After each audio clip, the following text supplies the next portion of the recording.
Hollywood TV.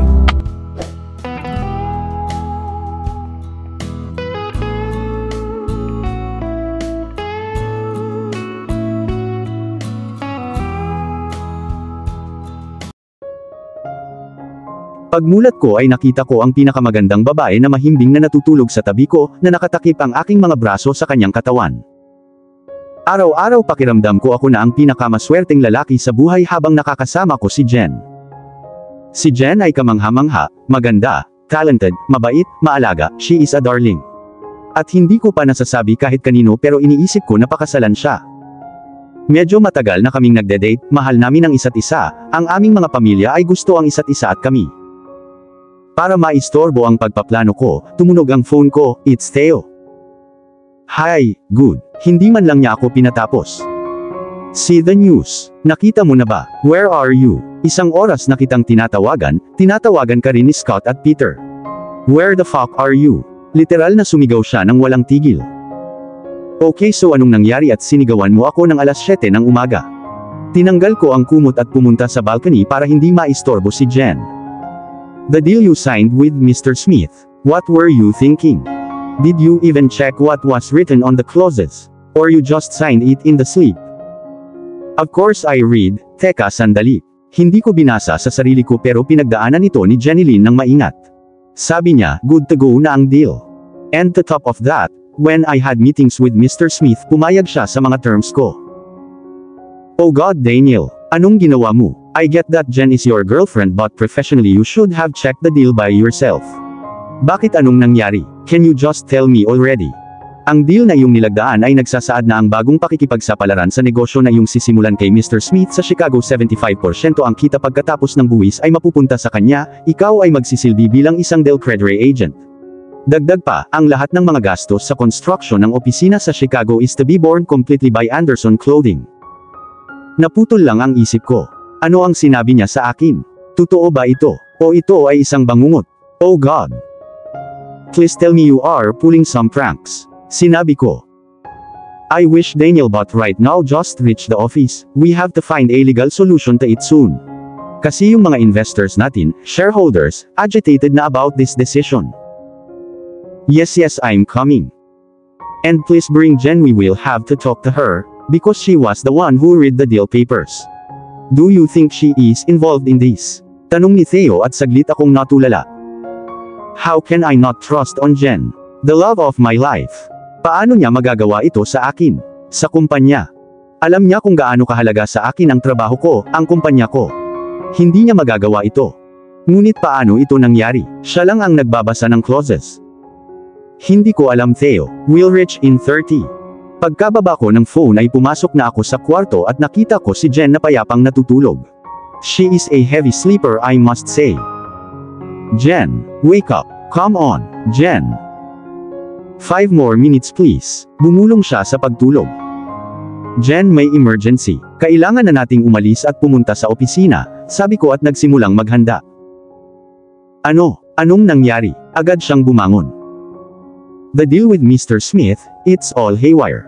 The clauses which we put are absent and all the clauses present are absolutely not beneficial to us. That is why our investors and shareholders are demanding us to cancel the deal. Sa kabilang banda, si Jenilyn. What the actual fuck? I thought. Paano ito mangyayari? Paano nangyari ito Daniel? Binasa ko ang file na binigay mo sa akin. I mean. Not right now. Kailangan muna nating makarating sa kumpanya. Hindi na lang pinansin ni Daniel ang paliwanag ko. Tumango ako ng mahina. To be honest, hindi ko alam kung anong mangyayari. Sana pagkatiwalaan ako ni Daniel dito. Sa kabilang banda, si Daniel. Ayoko talagang maghinala kay Jen. Alam kong hindi niya magagawa ang ganoong bagay. Siya ay may gininto ang puso. Kahit kailan ay hindi niya mapagalitan ang mga junior niya sa kumpanya. Paano niya ito magagawa? Ang unang bagay na gagawin ko ay suriin ang CCTV footage ng aking cabin. Walang nakakaalam na may CCTV camera sa loob ng cabin ko. Bawat sulok ng building ng kumpanya ko ay natatakpan ng CCTV pero ang cabin ko gaya ng iniisip ng lahat. Nakarating kami sa Anderson Clothing.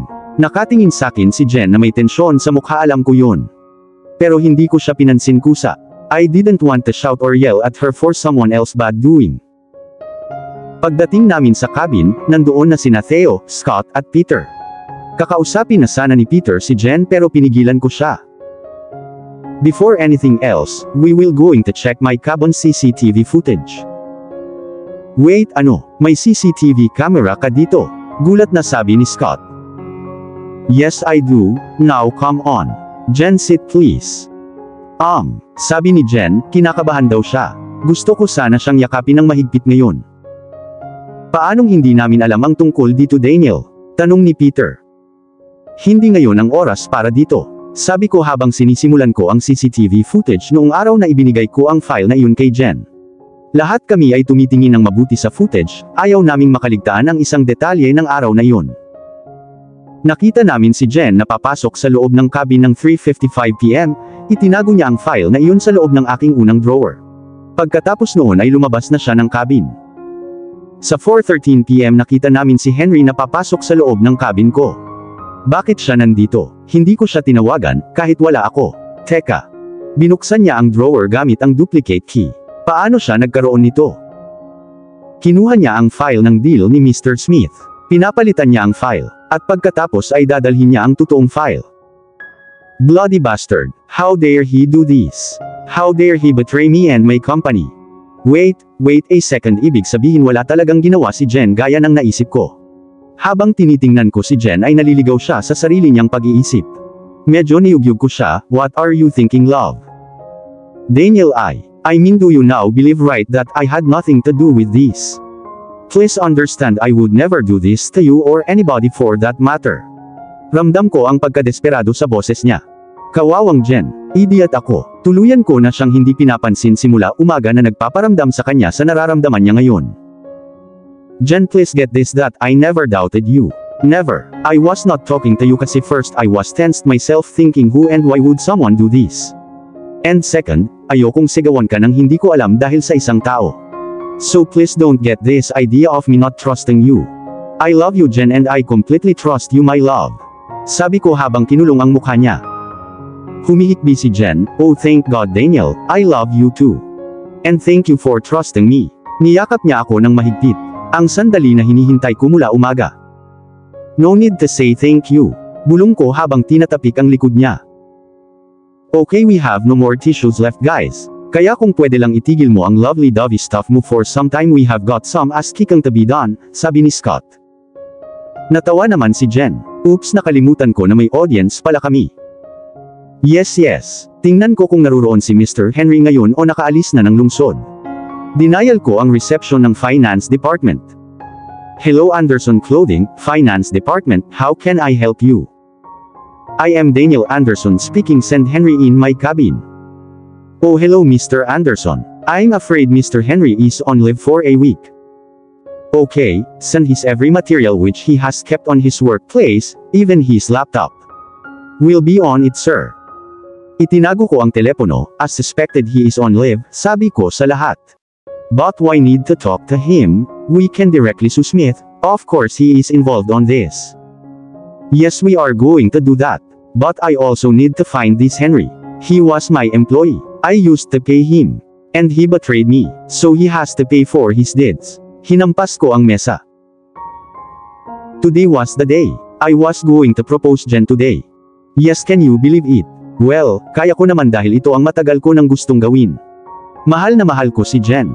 Gusto ko siyang nasa tabi ko habang buhay. Sana sabihin niya na yes. I mean, alam kong mahal niya ako. Ngunit maaaring isipin niya na ang kasal ay isang medyo mahalagang desisyon at baka isipin niyang mabilis ito. Pero kahit anong mangyari, mamahalin ko siya hanggang sa walang hanggan. Kaya kong maghintay sa kanya ng tuluyan. Ang tanging bagay lang ay dapat maging masaya siya. Anyways, nagpadala na ako ng dress para kay Jen. Sinabihan ko na si Natasha na siguraduhin isusuot niya ang dress na iyon. Ito ay ayon sa kanyang kagustuhan, sigurado akong magiging maganda siya sa dress na iyon. I have already made the arrangements for the proposal. It is going to be at the top floor of the Empire State Building.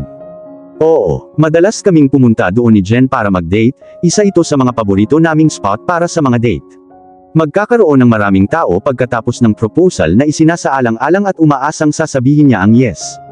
Sina Mommy, Daddy, Emilia, Seb, Theo, Scott, Peter, Sam and Tessa, Natasha and Carter at Mia. Ang lahat ng ito ay mula sa aming pamilya at mga kaibigan. Ang iba ay paparazzi at few reporters mula sa iba't ibang magazine. Gusto nilang magkaroon ng interview pagkatapos ng proposal. Sana maging maayos ang lahat. Sa kabilang banda, si Jenilyn. Pinipilit ako ni Natasha na isuot itong dress na binili niya sa kung saan. Hindi naman sa masama ang dress pero sobra. Nakikipag-date lang ako kay Daniel. Hindi sa ilang award show. I guess I didn't have any other choice to her constant, and I should say successful pestering. Okay fine, I will wear the dress. It was a beautiful dress indeed. Excited na talaga ako sa date. Ito ay isang normal na date. But being with Daniel never feels like normal. It feels exciting. Habang nagbibihis ako, dumating ang driver ni Daniel para sunduin ako ayon sa sinabi ni Daniel. Pwede mo bang sabihin sa akin kung saan tayo pupunta? Tanong ko dahil tinakpan ako ng blindfold ni Natasha. Yes, can you guys believe this? No ma'am. Utos ni sir na maging maingat sa lahat ng bagay. Oh gosh, I'm gonna kill Daniel, napangiwi ako. Gisingin mo ako pagdating natin. Ano ang dapat kong gawin? Nakapikit na talaga ako. Let's sleep.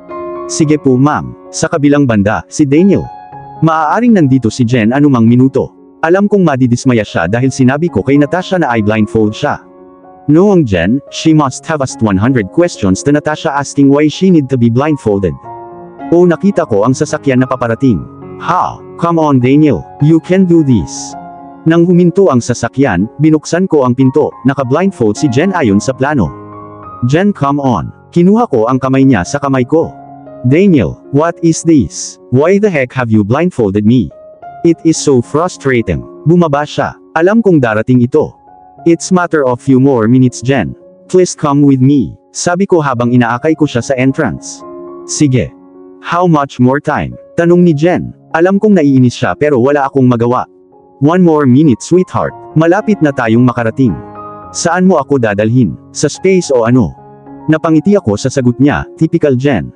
Sige buksan mo ang blindfold mo. Pumwesto ako sa likod niya, nasa harap niya ang decoration. Isa itong hugis puso na mga pulang rosas at may mga candle sa mga gilid, at sa dulo ay may nakasulat na Marry Me. Sa kabilang banda, si Jenilyn. Binuksan ko ang blindfold ko, at oh my god. Ito ay isang napakagandang decorations. Sandali, nasaan si Daniel? Ginawa niya lahat ng ito. Lumingon ako at nakita ko si Daniel na nakatingin na at nakangiti sa akin. Daniel, all this. Hinawakan ko ang mga braso niya. Naging emosyonal ako. Wait for the actual surprise Jen. Meron pa. Of course, Jen, I love you. I love you so much. Words will always fall short to express my love for you but we'll try. You are literally the best things ever happened to me. I'm grateful that somehow in this crazy universe with infinite possibilities, destiny paved the way for us to meet. Hindi ko alam kung saan ako napunta kung wala ka. Gusto kong gumising ng 2 AM, gumulong-gulong, makita ang iyong mukha at malaman na nasa tama ako kung saan ako dapat. To be with you forever. And believe me, this is just one reason why I want to marry you. Yes, I want to marry you. I can't live without you. Please marry me, love. Oh my goodness. Daniel, love of my life just proposed me. This is way too overwhelming. Pero alam ko ang sagot sa tanong niya. Yes, I will marry you Daniel, napasigaw ako. Hindi nag-aksaya ng oras si Daniel para isuot ang singsing sa daliri ko at ilapat ang labi niya sa labi ko. Ang tanging bagay tungkol sa halik, ito ang pinakamahiwagang naranasan namin. I love you Jen. Thank you so much. You have made me the luckiest, happiest man. I promise to love and cherish you forever. Sabi ni Daniel na humiwalay sa halik. Nagdikit ang noo namin sa isa't isa. Mga luhang dumadaloy sa aming mga mata. Masayang luha. Both of us were feeling overwhelmed. Nakatayo lang kami habang hawak ang isa't isa. Congratulations guys. Nakarinig kami ng napakalaking tunog. At boom, maraming tao ang pumapasok sa kwarto. Sina Kuya Sam at Tessa, Theo, Scott, Peter, Dad at Mom ni Daniel, Emilia and Seb, Natasha and Carter, at si Mia. Ang aming mga tao, lahat ay binabati kami. Ang lahat ay napakasaya at emosyonal sa parehong oras. Lalo na ang kapatid ko at ang mama ni Daniel. We are so happy and so lucky to have you as our daughter-in-law, Jen.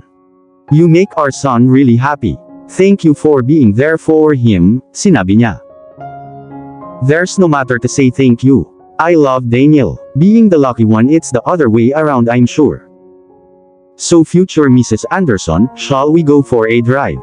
Hinila ako ni Daniel sa bewang ko. Sure future husband, anywhere with you. At dito na po, nagtatapos ang kwentong pag-ibig ni Jeneline at Daniel. Ang first love ay palaging mahalaga, at isang bagay na hinding-hindi makakalimutan. Sa unang pagkakataon na umibig ka, nagbabago ka ng tuluyan at kahit anong pilit mo, hindi mawawala ang pakiramdam na iyon. Kung ang dalawang tao ay meant to be together, sa huli ay mahahanap nila ang kanilang daan pabalik sa isa't isa sa mga bisig, anuman ang mangyari. Minsan kailangan ituro sa iyo ng mundo, ang tama sa paraang masaktan ka, para tigilan mo na ang mali at malaman ang pinagkaiba at hindi. At lagi po nating tandaan, at sa tamang panahon, may isang taong magpapatunay sa iyo kung bakit ka para sa kanya. At kung bakit hindi ka para sa iba. Sana po ay may nakuha kayong aral at inspirasyon sa kanilang pag-iibigan. At muli po ay samahan at suportahan niyo po ako sa mga kwentong pag-ibig na ibabahagi ko sa inyo. Maraming salamat po. God bless at ingat po tayong lahat.